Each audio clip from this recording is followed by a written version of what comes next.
Revenons à la mission du Saint-Esprit. Nous étions restés sur le texte de Jean 16, 5 à 11. 5 à 11, relisons de 8 à 11. Et quand il sera venu, il convaincra le monde en ce qui concerne le péché, la justice et le jugement, en ce qui concerne le péché parce qu'il ne croit pas en moi, la justice parce que je vais au Père et que vous ne me verrez plus, le jugement parce que le prince de ce monde est jugé. C'est toujours cette manière très concise du Seigneur de s'exprimer, et évidemment cela exige de nous un certain effort d'attention et de compréhension. La justice, parce que je vais au Père et que vous ne me verrez plus. La conviction de justice va se trouver étayée par le fait que Jésus ressuscite. Il va au Père, il ressuscite. Il monte au ciel auprès du Père, et c'est là le sceau apposé sur l'œuvre du Fils de Dieu. Allant au Père, Jésus entre dans le tabernacle céleste et il y apporte le prix du rachat des hommes de foi. Voilà tout ce que le Seigneur a entendu dire, et vous voyez que c'est exprimé en une phrase très concise, et nous sommes obligés, bien sûr, de développer. Ce qu'il faut, c'est de le faire correctement. Ensuite, le jugement, conviction de jugement, parce que le prince de ce monde est jugé. Alors, voyons Jean 12, 21, il y a un report nécessaire ici, 12, 21, 31, oui. Maintenant a lieu le jugement de ce monde, maintenant le prince de ce monde sera jeté dehors. Maintenant a lieu le jugement de ce monde. Et quand le Seigneur dit maintenant, il veut dire le moment de sa mort expiatoire. L'action que Satan a conduite pour mettre à mort le Fils de Dieu, car c'est lui qui a dirigé toutes choses, provoque contre lui, Satan, une sentence immédiate et irrévocable. Le Saint-Esprit apporte au monde la conviction que ce jugement est l'annonce, le jugement de Satan est l'annonce du grand jugement qui viendra sur le monde entier.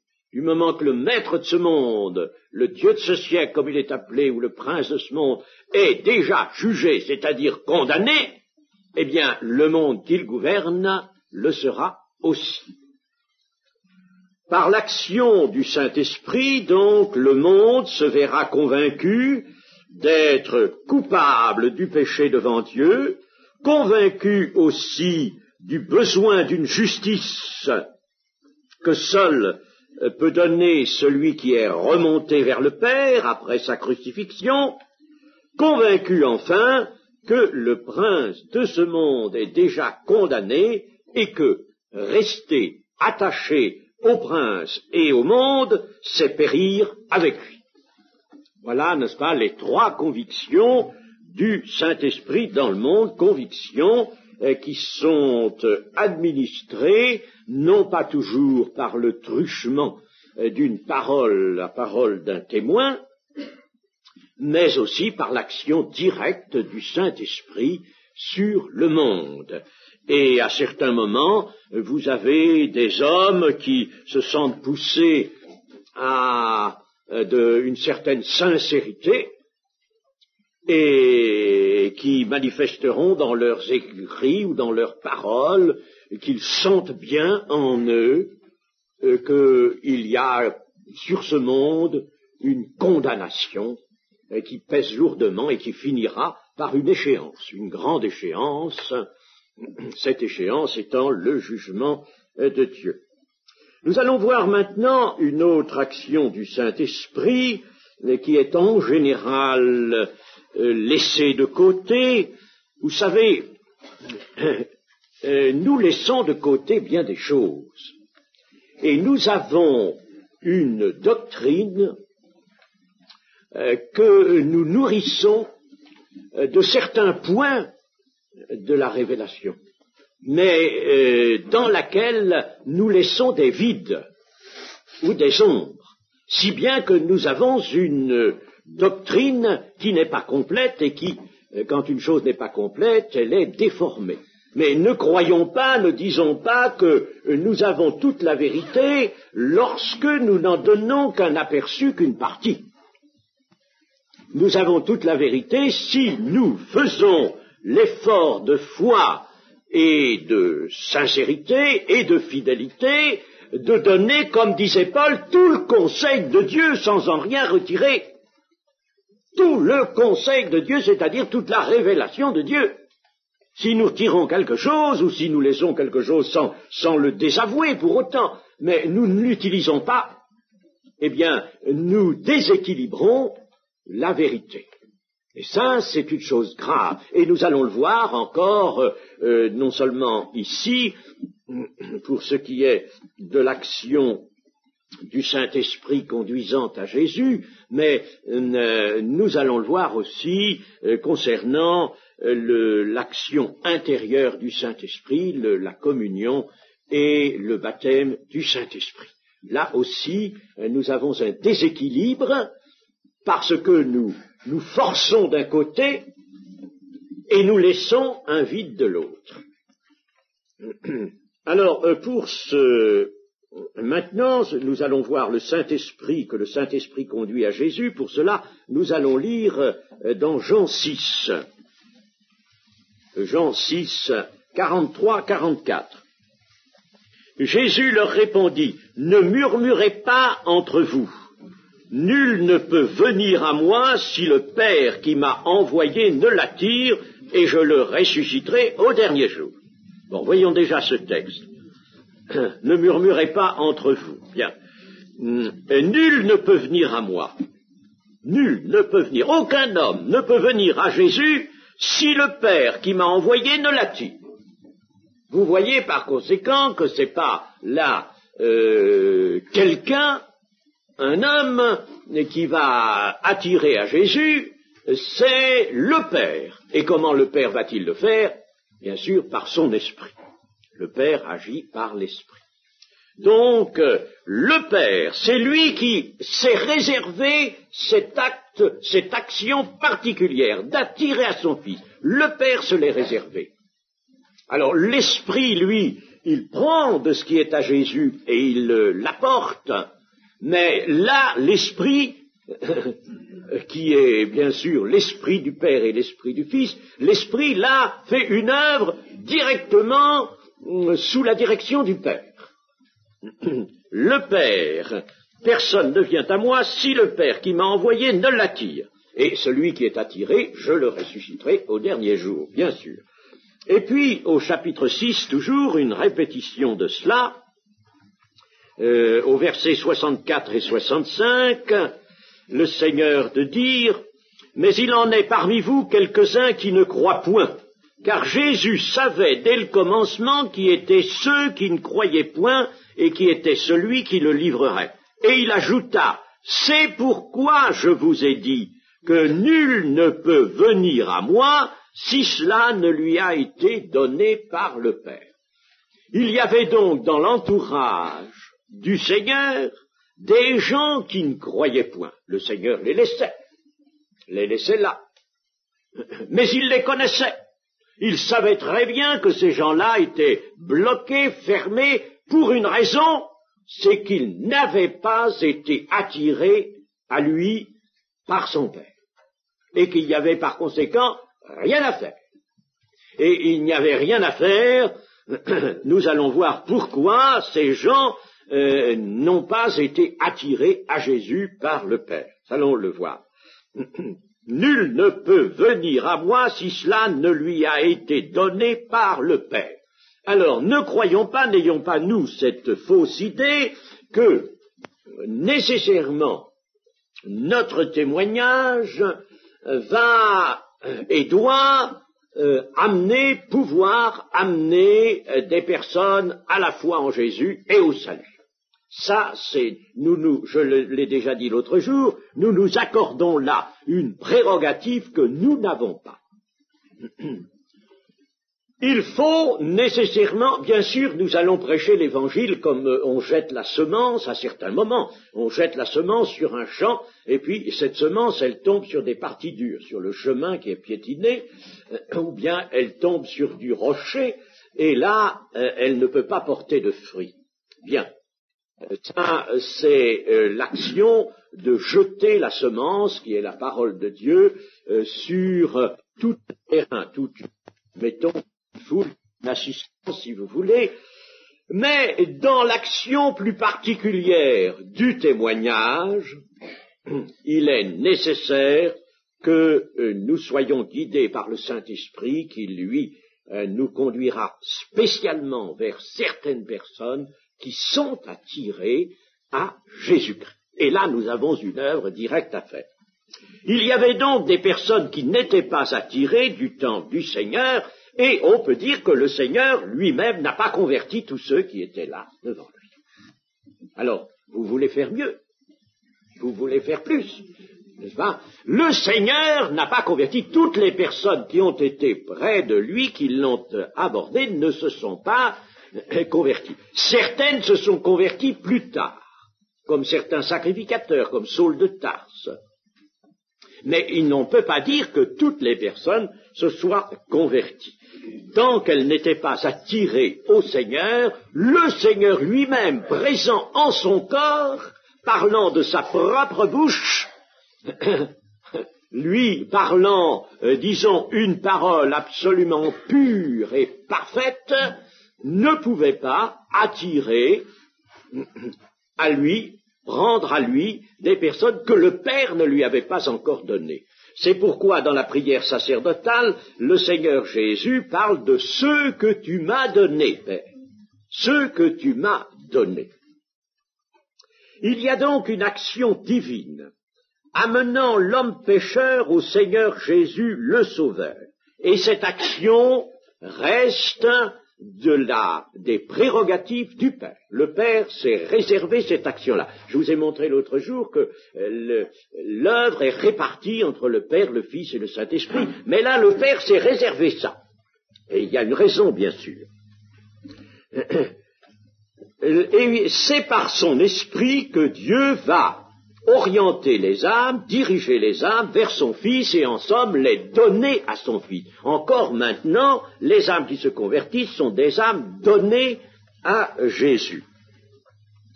Mais pas toutes les âmes. Il en est que l'Esprit de Dieu laisse partir, comme nous voyons ici, que le Seigneur laisse partir. Il va même plus loin, le Seigneur, il va dire aux 12, et vous voulez pas aussi vous en aller? Ce qui veut dire, je ne vous retiens pas. Et ça, c'était une épreuve. Je ne vous retiens pas. Si vous voulez faire comme eux et partir, je vous laisse partir. Je ne vous oblige pas à rester avec moi. Je ne vous oblige pas. Et il fallait donc manifester ainsi que les 12 avaient été, eux, attirés à Jésus.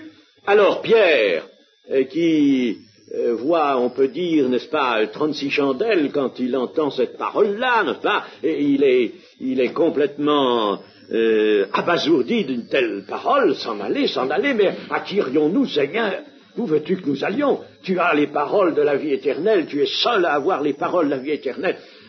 Bon, et alors là, bien sûr, c'est la manifestation que Pierre et les autres ont été attirés à Jésus. Mais Jésus le fait remarquer.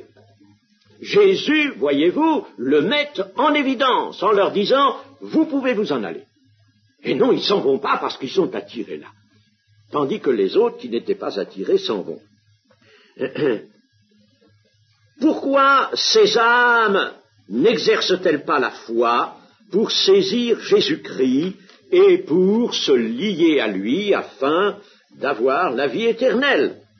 eh bien, la parole ne peut fructifier que si elle est reçue dans le cœur. Et cela, nous l'avons principalement dans Matthieu 13, Matthieu chapitre 13, verset 12. Car on donnera à celui qui l'a, et il sera dans l'abondance. Mais à celui qui n'a pas, on ôtera même ce qu'il a. Et Luc nous dira ce qu'il pense avoir, ce qu'il croit avoir. C'est pourquoi je leur parle en parabole, parce qu'en voyant, ils ne voient point, et qu'en entendant, ils n'entendent ni ne comprennent. Et pour eux s'accomplit cette prophétie d'Ésaïe, vous entendrez de vos oreilles et vous ne comprendrez point. Vous regarderez de vos yeux et vous ne verrez point. Car le cœur de ce peuple est devenu insensible. Ils ont endurci leurs oreilles et ils ont fermé leurs yeux de peur qu'ils ne voient de leurs yeux et qu'ils n'entendent de leurs oreilles, qu'ils ne comprennent de leur cœur, qu'ils ne se convertissent et que je ne les guérisse. Mais heureux sont vos yeux parce qu'ils voient et vos oreilles parce qu'elles entendent. Mais ça là a été donné aux apôtres par l'Esprit du Père. Alors là, nous voyons qu'il y a des gens qui sont dans cette situation. Sont-ils condamnés à y rester tout le temps? Cela n'est pas dit, ça peut changer, mais à un moment donné, ils sont ou ne sont pas attirés vers Jésus. Et s'ils ne sont pas donnés à Jésus par le Père, par l'Esprit de Dieu, eh bien, Jésus n'en peut rien faire et Jésus ne cherche pas d'ailleurs à leur faire entendre la vérité. La parole, donc, ne peut pas fructifier si elle n'est pas reçue dans le cœur. Or là, pour ces gens-là, le cœur est bloqué, il est fermé. Ils ont voulu eux-mêmes endurcir. Ils ont voulu endurcir. Alors le Père retient, lui, il retient cette action, il ne les envoie pas au Fils. Ils ne sont pas aptes à aller vers son Fils. Des hommes sont donc mis en présence de la parole de Dieu, peuvent être mis en présence de la parole de Dieu, ils entendent, mais ils ne reçoivent pas, car leur cœur se ferme et est insensible. L'apôtre Jacques, et de même l'apôtre Pierre dans sa première épître, nous disent l'un et l'autre, Dieu résiste aux orgueilleux, mais il fait grâce aux humbles. Voilà toute la raison. C'est dans cette partie qu'on appelle le Magnificat que Marie, visitée par l'ange Gabriel, dira que Dieu renvoie les orgueilleux. Il les renvoie, il fait droit aux humbles, mais il renvoie les orgueilleux. Et c'est vrai. Dieu ne peut rien faire d'un orgueilleux. Tant que celui-là est orgueilleux, et il use de sa liberté, la liberté que Dieu lui donne. Le soleil se lèvera pour lui, la pluie tombera sur la terre pour lui comme pour un autre, mais le Seigneur ne l'enverra pas à son Fils tant que son cœur sera comme ça. Il faudra que le cœur soit brisé préalablement pour que l'Esprit de Dieu l'envoie à Jésus. Et c'est bien ce que nous montre aussi un autre texte, le psaume 25,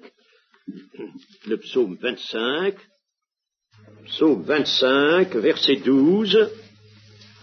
Quel est l'homme qui craint l'Éternel?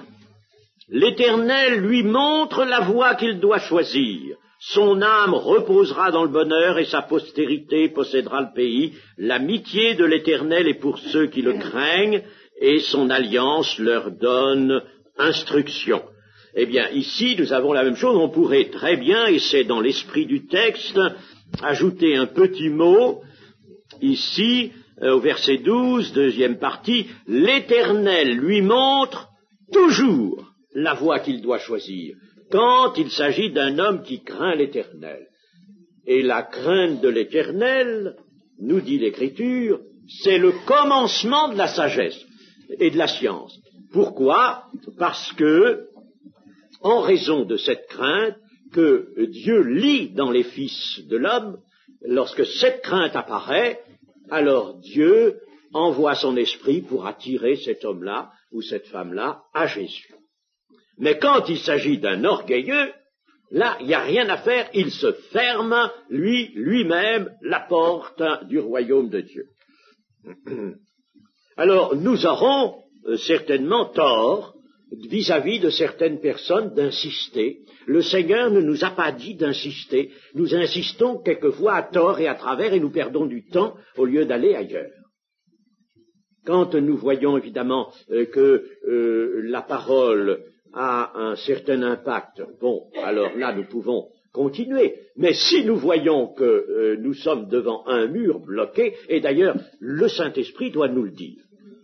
Moi, je vous assure, je vois certaines personnes et je sais que ces personnes-là, le Père les attire à son Fils. Je le sais, je le vois, j'en suis certain, et pour d'autres, je n'en suis pas du tout certain. Voyez-vous? Alors ça, il faut avoir ce discernement. Ça, c'est un discernement qu'il faut demander au Seigneur. Seigneur, montre-moi. Vous pouvez toujours annoncer la personne à des gens qui sont bloqués, comme ça, par l'orgueil, mais vous l'aurez annoncé à titre de témoignage. Et l'apôtre Paul nous dit qu'il y a des gens qui sont pour la vie, d'autres qui sont pour la mort. Alors, nous apportons cette bonne odeur de Christ aux uns, à certains, ceux qui sont pour la vie, parce que ceux-là, leur cœur s'est brisé, s'est humilié, le Seigneur peut les attirer à Jésus, et puis des autres qui restent fermés, cadenassés, eh bien, ils sont ceux qui périssent, qui périront, et ceux-là, on leur apporte la bonne odeur de Christ aussi, mais ils n'en font rien. Ils ne la ressentent pas. C'est quelque chose de tragique, évidemment. L'Éternel, donc, montre toujours la voie que l'homme doit choisir quand il craint l'Éternel. La crainte de l'Éternel, cela suppose un cœur déjà humble, enfin humilié. Quelqu'un qui craint l'Éternel. C'est le commencement de la sagesse, de la science. Dans le livre des Proverbes, nous avons au chapitre 1er, verset 23. 23. Tournez-vous pour écouter mes réprimandes. Voici, je répandrai sur vous mon esprit. Je vous ferai connaître mes paroles, puisque j'appelle et que vous résistez. Voyez-vous, quand même, la parole sera prêchée, n'est-ce pas? Jésus a bien dit que la parole sera prêchée au monde entier, à toutes les nations, pour leur servir de témoignage. Ça ne veut pas dire pour les convertir tous. Pour leur servir de témoignage. Alors ici, c'est ce que nous dit le livre des Proverbes. Je répandrai mon esprit. Ce qui veut dire, mon esprit, il va agir dans le monde entier. Je vous ferai connaître mes paroles. Il y aura des témoins qui vont prêcher l'évangile, il en faut. La bonne nouvelle du royaume de Dieu sera prêchée jusqu'à la fin. C'est pour ça qu'il ne faut pas non plus que l'Église parte trop tôt, qu'on fasse partir l'Église trop tôt. C'est encore une sottise, ça, qu'on a introduite dans la doctrine, puisque Jésus dit, il faut que la bonne nouvelle du royaume de Dieu soit annoncée à toute la terre, à toutes les nations, ce qui veut dire à tous les hommes, et pour leur servir de témoignage. Alors viendra la fin. Alors viendra la fin. Il faut que la parole soit annoncée. Le livre des Proverbes nous le dit ici. Puisque j'appelle et que vous résistez. Puisque j'étends ma main et que personne n'y prend garde. Puisque vous rejetez tous mes conseils et que vous n'aimez pas mes réprimandes, moi aussi je rirai quand vous serez dans le malheur, je me moquerai quand la terreur vous saisira, quand la terreur vous saisira comme une tempête et que le malheur vous enveloppera comme un tourbillon, quand la détresse et l'angoisse fondront sur vous, alors ils m'appelleront et je ne répondrai pas. Ils me chercheront et ils ne me trouveront pas parce qu'ils ont haï la science, parce qu'ils n'ont pas choisi la crainte de l'Éternel, Parce qu'ils n'ont point aimé mes conseils et qu'ils ont dédaigné toutes mes réprimandes, ils se nourriront du fruit de leur voix et ils se rassasieront de leurs propres conseils, car la résistance des stupides les tue et la sécurité des insensés les perd. Mais celui qui m'écoute reposera avec assurance, il vivra tranquille et sans craindre aucun mal. Voilà un texte qui est formel, n'est-ce pas? Vous savez, il ne faut pas faire de la miséricorde de Dieu ce qu'elle n'est pas. Elle est très grande, la miséricorde de Dieu, mais elle ne répond pas à une conception humaine. Et la miséricorde de Dieu ne va pas apporter de force, presque mettre dans les bras de ceux qui n'en sont pas dignes, de ceux qui n'ont pas la crainte de Dieu et qui sont orgueilleux, leur mettre le salut presque de force, là, jamais. Jamais. C'est absolument impossible. Le salut nécessite, nous allons le voir, l'introduction de l'esprit. L'esprit, quand il a agi à l'extérieur comme ça, quand il a agi, il a fait son œuvre, après il va pénétrer. Eh bien, le Saint-Esprit, il faut qu'il pénètre, et pour qu'il pénètre, il faut que les cœurs soient ouverts. Vous savez, il y a là quelque chose, la sécurité des insensés les perd. Il y a des hommes aussi qui résistent à Dieu parce que ils s'accordent à eux-mêmes une propre sécurité. Ils ont leur propre sécurité, c'est ce que fait le monde d'une manière générale avec tous ces armements et ces fusées à tête nucléaire, etc., qui sont braquées là. Le monde se donne lui-même sécurité comme l'a fait le Pharaon. Il se donne sécurité. Eh bien, cette sécurité des gens qui sont insensés parce qu'ils résistent à Dieu, ne se tournent pas vers Dieu, cette sécurité les perd. Dans la première épître de Pierre aussi, parce que le fait est important, il faut savoir cela, 1 Pierre 2, verset 7, « L'honneur est donc pour vous qui croyez, mais pour les incrédules, et les incrédules sont, quand ils restent incrédules, sont des orgueilleux. La pierre qu'ont rejetée ceux qui bâtissaient est devenue la principale de l'angle et une pierre d'achoppement et un rocher de scandale. Ils s'y heurtent pour n'avoir pas cru à la parole, et c'est à cela qu'ils sont destinés. Vous, au contraire, vous êtes une race élue, un sacerdoce royal, une nation sainte, un peuple acquis, afin que vous annonciez les vertus de celui qui vous a appelés des ténèbres à son admirable lumière, vous qui autrefois n'étiez pas un peuple et qui maintenant êtes le peuple de Dieu, vous qui n'aviez pas obtenu miséricorde et qui maintenant avez obtenu miséricorde. Mais la pierre qu'ont rejetée ceux qui bâtissaient, la pierre principale de l'angle, vous savez que c'est une évocation du Seigneur Jésus lui-même. Le prophète Ésaïe montre que cette pierre est posée par Dieu comme la principale de l'angle du temple de Dieu pour que l'on prenne appui sur elle. Ceux qui prennent appui sur cette pierre d'angle sont bénis de Dieu.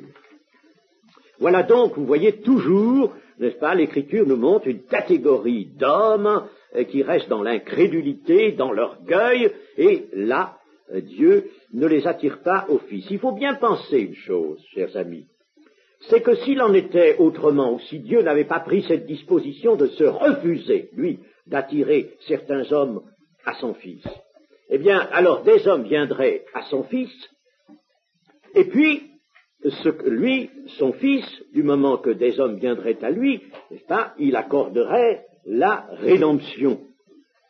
La rédemption. Mais alors, il accorderait la rédemption pour rien du tout, il y aurait échec. Et ça, Dieu ne veut pas qu'il y ait d'échec. C'est une manière peut-être un peu humaine d'envisager les choses, mais il ne peut pas y avoir, c'est impensable qu'il y ait un échec. Et par conséquent, ceux que Dieu voit là, bien juchés sur leur piédestal orgueilleux, là, eh bien, ceux-là, il leur résiste et il ne les attire pas à son Fils, tant qu'ils sont ainsi.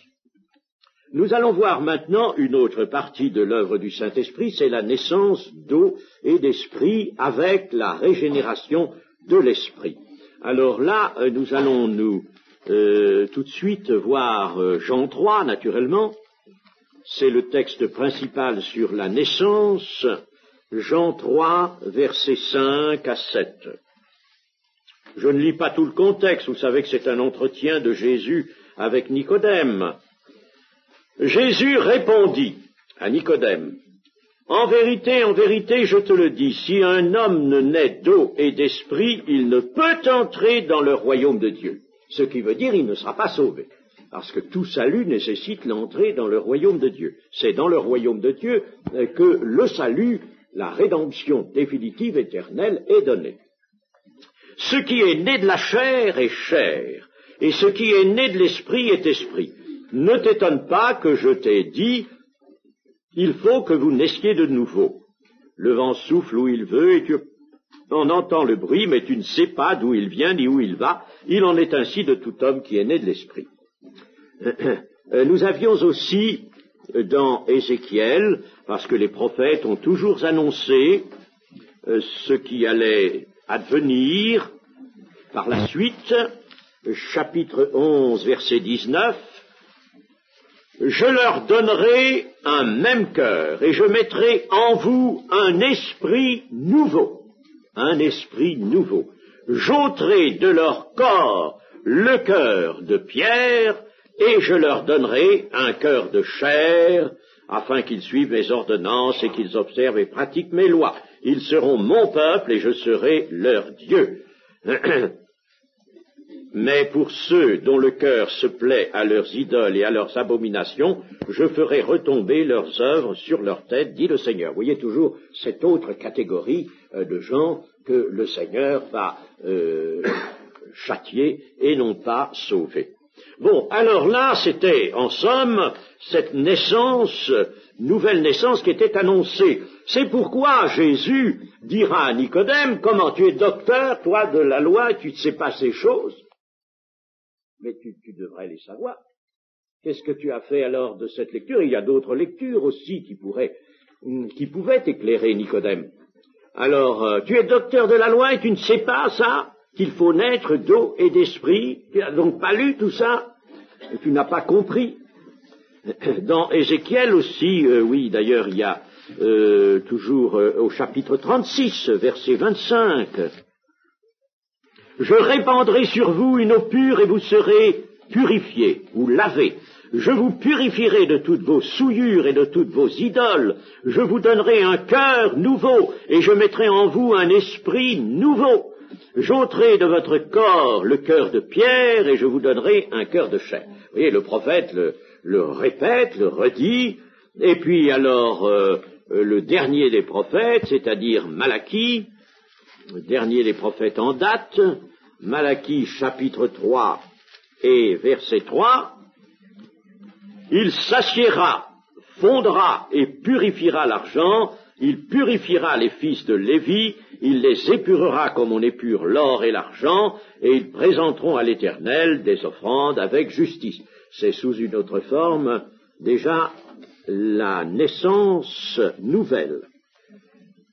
La naissance d'esprit est une régénération, tandis que l'eau, puisqu'il y a naissance d'eau et d'esprit, l'eau est le symbole de la purification. Il y a donc en somme deux opérations en une purification, vous avez été lavé, dit ailleurs l'Écriture, une purification complétée d'une régénération dont nous parlerons. Si bien que cette naissance est en somme une nouvelle création. Nouvelle création, 2 Corinthiens chapitre 5 verset 17.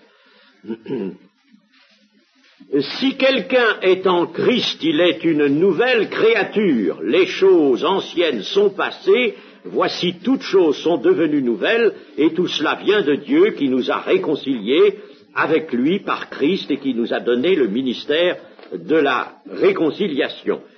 Alors ici, si quelqu'un est en Christ, il est une nouvelle créature.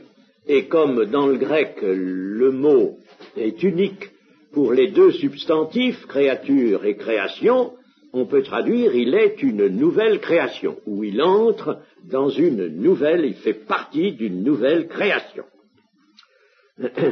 Par cette nouvelle naissance apparaît d'ailleurs l'homme nouveau dont parle Éphésiens 4, versets 20 à 24, Éphésiens 4, verset 20, « Mais vous, ce n'est pas ainsi que vous avez appris Christ, si du moins vous l'avez entendu, et si conformément à la vérité qui est en Jésus, c'est en lui que vous avez été instruits à vous dépouiller, eu égard à votre vie passée, du vieil homme qui se corrompt par les convoitises trompeuses, à être renouvelé dans l'esprit de votre intelligence et à revêtir l'homme nouveau, créé selon Dieu dans une justice et une sainteté que produit la vérité. Et vous voyez que ce n'est pas sans la vérité que cet homme nouveau a été créé et par conséquent l'homme nouveau a besoin, la vie nouvelle, besoin de la vérité. Et cet homme est dans la communion, mais cela nous le verrons par la suite. Parlons de la régénération. La régénération. On pourrait prendre un texte tout de suite, Tite, chapitre 3, verset 4. Tite, chapitre 3, verset 4. Mais lorsque la bonté de Dieu, notre Sauveur, et son amour pour les hommes ont été manifestés, il nous a sauvés, non à cause des œuvres de justice que nous aurions faites, mais selon sa miséricorde, par le baptême de la régénération et le renouvellement du Saint-Esprit, qu'il a répandu sur nous avec abondance par Jésus-Christ, notre Sauveur, afin que, justifiés par sa grâce, nous devenions en espérance héritiers de la vie éternelle. Voilà un beau passage qui nous montre que la justification est suivie d'une régénération, ou, si vous voulez, complétée d'une régénération. Mais justification, cela s'apparente avec la naissance d'eau, c'est-à-dire d'une purification, d'un lavage. L'eau. Alors, la justification, c'est, en somme, la disparition d'abord des anciens péchés. Dieu n'en tient plus compte, il les écarte, il les jette même, nous dit Jérémie, savez-vous, dans le fond de la mer, c'est-à-dire dans l'abîme, là où c'est leur place. Et puis, la naissance d'esprit est une régénération, comme nous le voyons ici, il nous a régénérés par le baptême de la régénération, mais selon sa miséricorde, par le baptême de la régénération et le renouvellement du Saint-Esprit, renouvellement que le Saint-Esprit a produit, qu'il a répandu sur nous avec abondance. L'œuvre de Dieu commence donc, où ça? Au centre de l'homme, c'est-à-dire dans l'homme intérieur, selon l'expression de l'apôtre Paul. Et cette œuvre qui est commencée à l'intérieur va aller du centre vers l'extérieur. Et ça, nous l'avons oublié aussi. L'œuvre commence à l'intérieur et c'est là qu'il faut qu'elle commence. C'est là qu'il faut que nous ayons, par prière et par témoignage éclairé, que nous fassions commencer l'œuvre. Et non pas prétendre que l'œuvre commence par l'extérieur. Le Seigneur Jésus disait que des pharisiens, qu'ils avaient lavé l'extérieur, le bord du plat, et qu'à l'intérieur, il avait laissé tout ce qui était sale, et que c'était plein de rapines à l'intérieur, au milieu. Bon, eh bien ça, évidemment, c'est un tort, chers amis. Attention que dans vos paroles, dans votre témoignage, que votre témoignage soit vraiment éclairé, vous ne vous serviez pas des éléments de sainteté pour parler à quelqu'un. Ah, mon ami, il faut plus que tu fasses comme ça. Ah non, ça c'est fini. Tu vas maintenant faire de telle et telle manière. Mes amis, imposer ça, c'est véritablement maltraiter l'œuvre de Dieu. Il faut agir à l'intérieur. C'est à l'intérieur que l'Esprit va apporter la justification et la régénération, et par la parole, nous prêtons, ou plutôt le Saint-Esprit, n'est-ce pas, si nous laissons conduire par lui, va se servir de la parole pour cela. Et si quelqu'un a en lui, dans sa vie encore, s'il a les manifestations de la vie impure, de la vaine manière de vivre, laissez cela, ça ne vous regarde pas pour l'instant. Ça ne vous regarde pas. Et ça c'est une chose qui me met en colère quand je vois, n'est-ce pas, cette persistance à faire des choses qui sont contraires à la volonté de Dieu, en voulant sanctifier les gens par la loi, en leur faisant la loi. Vous n'avez pas à faire ça. La sanctification ne se fait pas de cette manière-là. Ne touche pas, ne prends pas, ne fais pas cela. Vous faites du mal, vous allez à l'encontre de l'œuvre de Dieu. Il faut amener la parole de Dieu dans le cœur. Et là, mettre la semence vivante dans le cœur, à l'intérieur. C'est à l'intérieur. Et de l'intérieur, ça va aller vers l'extérieur. Mais laissez les choses se faire. Laissez les choses se faire. Vous parlerez peut-être de péché, vous signalerez les choses visibles du péché, quand il s'agira de frères et de sœurs qui seront vraiment intégrés au corps de Christ, qui seront dans le corps de Christ, qui auront compris, et alors qui se trouveront en défaut ou n'avanceront pas suffisamment dans la voie de la sanctification, alors vous les aiderez, mais avec douceur, les reprendre avec douceur, chers amis. Dans l'Alliance nouvelle, on n'agit plus par la loi, on agit par la grâce. Mais l'œuvre, en tout cas, concernant des gens qui viennent du dehors, qui sont là au début de l'expérience, eh bien, c'est à l'intérieur. Et quelqu'un, par exemple, fait ceci, cela, parce qu'il a l'habitude, il fait encore cela. Il va faire ceci, cela, il va aller dans un lieu où les chrétiens ne vont plus, bien sûr, parce que c'est plus leur place. Bon. Et puis alors vous allez lui dire, hop, attention, il ne faut pas aller là. Ouh là là là là, restez là. Alors là, vous allez lui faire du mal. Un jour, dans une assemblée, je voyais une famille là qui venait tout en train de venir au Seigneur, et ça commençait, l'œuvre commençait à se faire. Où en était-elle l'œuvre? Je ne sais pas, c'est Dieu qui le sait, n'est-ce pas? Mais enfin, ça se faisait vraiment par le dedans. Alors, j'en étais tout heureux. Et puis alors cette famille arrive, et puis avant la réunion, là, je ne sais pas, le papa me dit, oh, vous savez, voyez nos petits-enfants, eh bien, avant de venir à la réunion, il y avait la fête là-bas, nous sommes allés les conduire sur le manège, nous avons donné, ça les a un peu réjouis, puis ils sont bien gentils maintenant, ils vont rester à la réunion. Il y avait une sœur qui était à côté de moi, et qui était la loi personnifiée. La loi terrible. Elle avait un glaive épouvantable. Alors elle s'est avancée, puis presque courroucée, elle a dit, comment?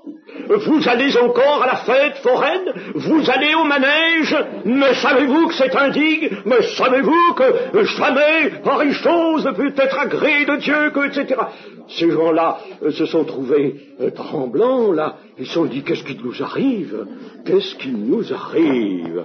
Qu'est-ce que c'est que cette affaire-là? Alors ils se sont regardés, étonnés. Alors, qu'est-ce qu'on ne doit pas faire? On ne doit plus faire ceci.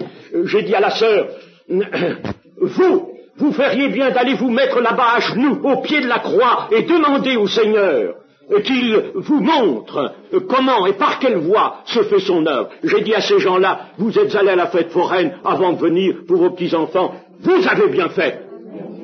Vous avez fait selon ce que vous désiriez, vous avez bien fait. Plus tard, ils n'y seront plus allés, bien sûr, mais ce n'était pas le moment. Voilà un exemple, n'est-ce pas, de quelque chose d'absolument insupportable, chers amis. Parce que l'œuvre de Dieu ne peut pas se faire comme cela, c'est la grâce. Et la grâce, elle agit par le dedans. Une semence incorruptible a été jetée dans l'âme. Il est dit par le prophète Zacharie que cet homme dont le nom est Germe, et cet homme dont le nom est Germe, c'est le Seigneur Jésus, bien entendu. Cet homme dont le nom est Germe, germera en son lieu. Et quel est son lieu? C'est l'âme humaine. C'est l'âme humaine.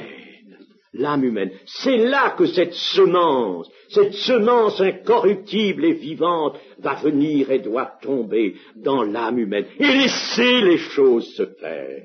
Laissez. Vous verrez quelqu'un encore entrer dans l'église catholique et vous allez lui dire quelque chose, mais il ne va pas vous comprendre, vous allez lui faire du mal.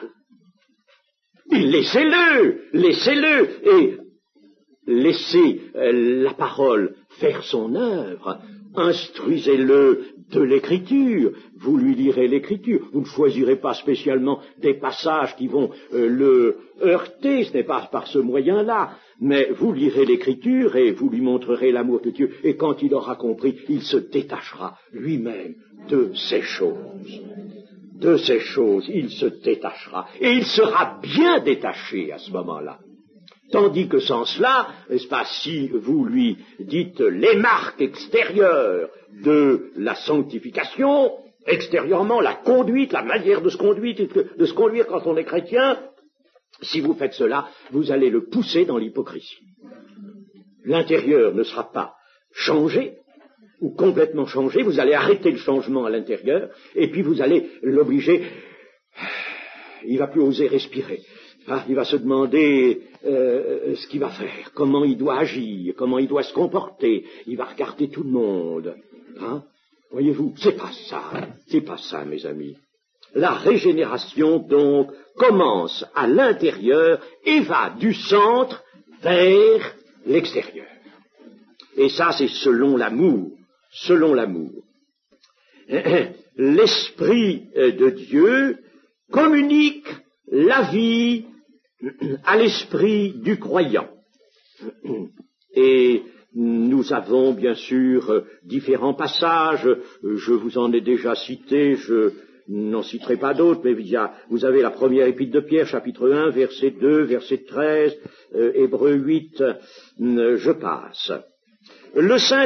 Si le Saint-Esprit n'avait pas été envoyé, et vous savez qu'il a été envoyé, nous l'avons vu tout à l'heure, il a été envoyé pour convaincre le monde de péché, de justice et de jugement, et ensuite continuer l'œuvre. Eh bien, s'il n'avait pas été envoyé, l'œuvre de la croix, l'œuvre excellente de Jésus-Christ, serait restée sans effet sur les hommes. Jésus-Christ serait mort. Et sa mort a une puissance expiatoire, une puissance de régénération, oui, mais il n'y a pas le Saint-Esprit pour m'apporter cette puissance. Alors, si le Saint-Esprit n'avait pas été envoyé, l'œuvre de Jésus, toute excellente et parfaite qu'elle soit, n'aurait servi à rien. Voyez-vous? C'est pourquoi Jésus va leur dire à ses apôtres, et il nous le dit à nous aussi, il vous est avantageux que je m'en aille. Il faut que je m'en aille, c'est le moment, parce que si je ne m'en vais pas, je ne pourrai pas vous envoyer le Saint-Esprit.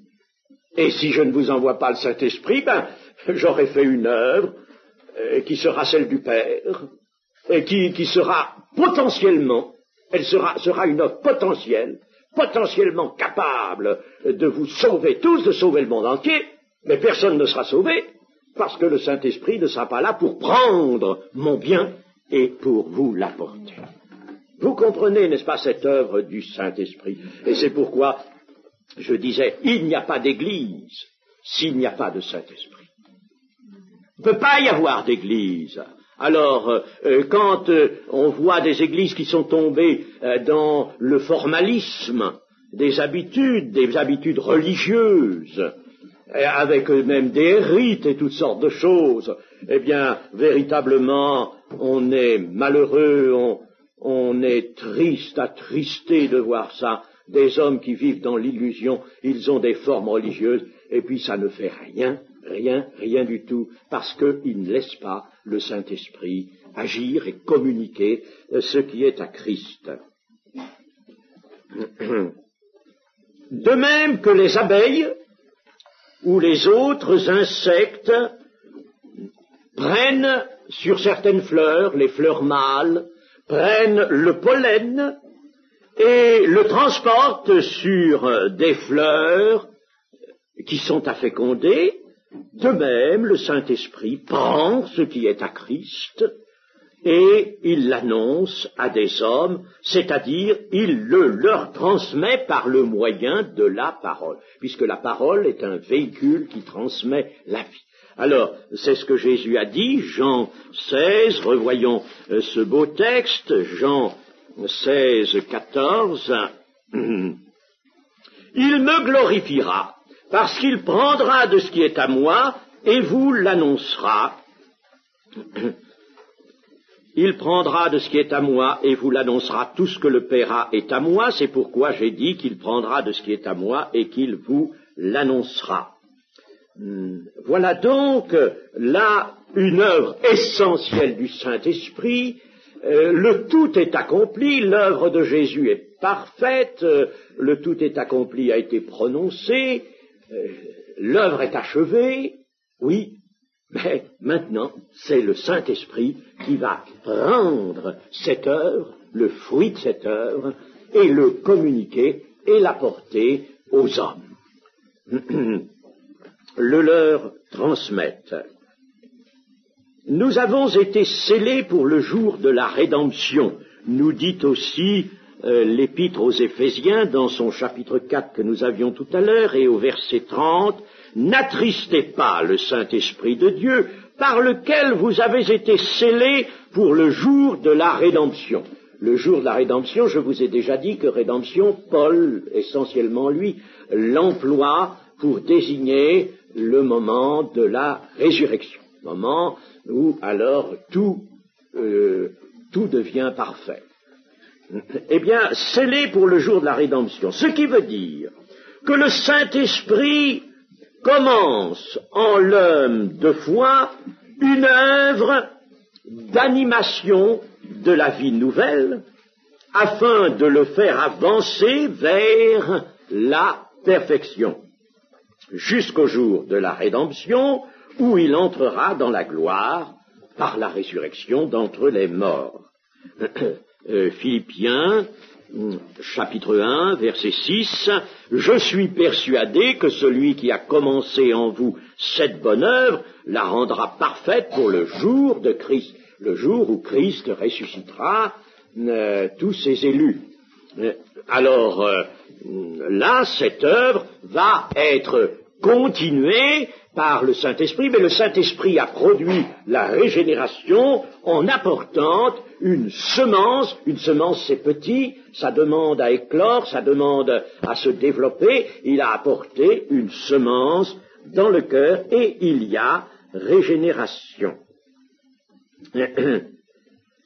Nous verrons que ce que la régénération a pour conséquence, du côté alors d'une chose qui la continue, c'est la communion, mais n'en parlons pas trop tôt. Nous verrons seulement que si le Saint-Esprit ne disposait pas dans l'homme de foi d'un nouvel esprit, il y a un esprit nouveau, nous a dit Ézéchiel, un esprit nouveau, un cœur nouveau. Mais si ce cœur nouveau n'était pas là, si ce nouvel esprit n'était pas là, le Saint-Esprit ne pourrait pas venir y demeurer. Et alors nous avons cette parole, nous buterions sur cette parole de Paul, là, si quelqu'un n'a pas l'esprit de Christ, il ne lui appartient pas. Alors rien ne serait fait. Alors, le Saint-Esprit, donc, apporte un esprit nouveau. Voilà la régénération. Et en raison de cet esprit, il peut s'introduire dans l'homme intérieur et il peut y établir sa demeure. Mais le Saint-Esprit ne peut demeurer, lui, que dans la nouvelle création. C'est pour ça tout à l'heure, j'ai substitué création à créature. C'est une nouvelle création qui est en vous, et qui a été apportée par le Saint-Esprit, et le Saint-Esprit ne peut absolument pas demeurer ailleurs, il ne peut pas demeurer dans la vieille création, il ne peut demeurer que dans la nouvelle création. Il faut donc que le cœur soit nouveau pour pouvoir recevoir le Saint-Esprit à demeure. Alors le Saint-Esprit régénère, établit en l'homme naissant de nouveau un nouvel esprit, et il peut venir ainsi faire sa demeure en cet homme. Pour régénérer l'homme de foi, le Saint-Esprit se sert de la parole, et cette parole, il la rend vivante.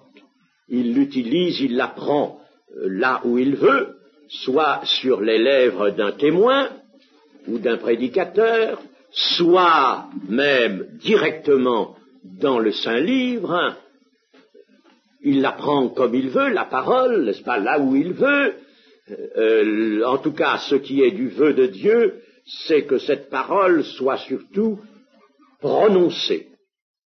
Le livre, lui, peut certes apporter, faire cet apport de la parole écrite, que le Saint-Esprit va vivifier pour régénérer quelqu'un, mais cela peut se faire. Mais il est certain que Dieu a une préférence pour la parole entendue, c'est-à-dire prononcée et entendue. Le Saint-Esprit, c'est pour ça qu'il faut des témoins. Et c'est pour ça que vous ne pouvez pas, mes amis, faire l'œuvre de Dieu avec des papier et de la littérature et une profusion de traités que vous allez faire tomber là sur toute une ville, et vous allez vous dire, bon, eh ben maintenant cette ville-là a été évangélisée.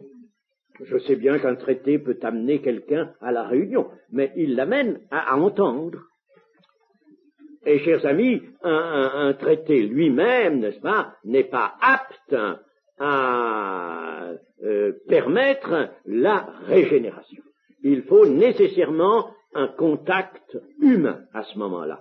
Et ça, Dieu l'a voulu. C'est par des hommes aux lèvres même impures, imparfaites, que Dieu accomplira son œuvre. Il fera annoncer sa parole.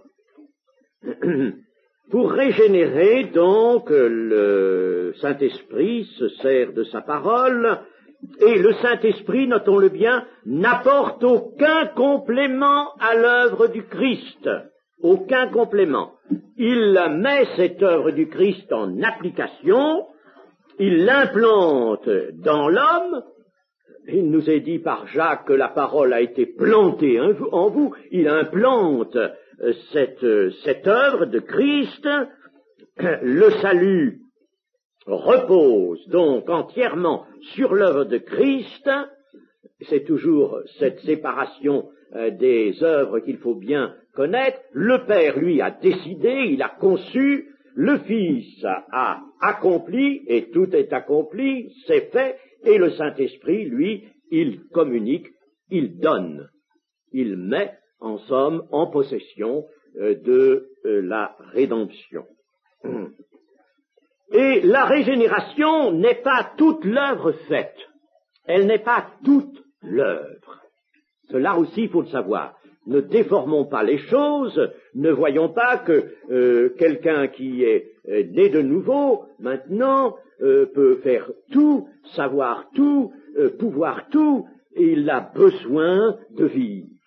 Il a besoin de faire vivre sa foi. Et Dieu le veut ainsi, il faut exercer sa foi, mettre sa foi à l'épreuve, ou dans le mouvement de la vie. La régénération est donc le point de départ d'un développement, du développement d'une transformation qui va mener l'homme de foi à la ressemblance à Christ. Mais pour l'instant, c'est un embryon qui est là. Un embryon, c'est beaucoup, c'est énorme. Quand nous voyons, mettons, un enfant naître, eh bien, nous disons bien que c'est un petit homme, un petit être humain. Oh, ben c'est une chose faite, mais il faut qu'il croisse, qu'il grandisse, qu'il se développe, bien entendu. Le cœur humain, en somme, est le terrain, la parole de Dieu est la semence vivante, que l'Esprit Saint apporte, c'est lui qui l'apporte. C'est pas vous. C'est pas parce que vous annoncez l'Évangile que la semence va nécessairement tomber dans le cœur. Et je parle de personnes que Dieu a attirées à Jésus-Christ. Alors, vous êtes en présence de ces personnes, vous annoncez la parole. Attention de ne pas céder à cette pensée qui n'est pas pure, de croire que c'est votre parole qui a fait ça. C'est le Saint-Esprit qui a pris votre témoignage, qui l'a rendu vivant et pur. Et s'il y avait un mot de trop, il l'a supprimé. Quelquefois plusieurs mots de trop, n'est-ce pas? Il a pris cela, il a pris votre parole, et c'est lui qui l'a fait pénétrer au-dedans. Il l'a fait pénétrer, parce que le Saint-Esprit est là, n'est-ce pas? Il y a deux hommes en présence, le témoin et l'âme qui a été attirée à Jésus par le Père, sont là en présence, la rencontre est organisée par le Saint-Esprit. Et alors ils sont là en présence. Alors, si le témoin lui-même, le témoin doit délivrer une parole par la puissance du Saint-Esprit, pas de lui-même. Mais cette parole, malgré tout, il faut qu'elle pénètre à l'intérieur. Et le Saint-Esprit va la faire pénétrer. Alors, le cœur humain, je répète, est le terrain, la parole de Dieu est la semence vivante, que le Saint-Esprit va faire pénétrer et va faire germer. Et va faire germer.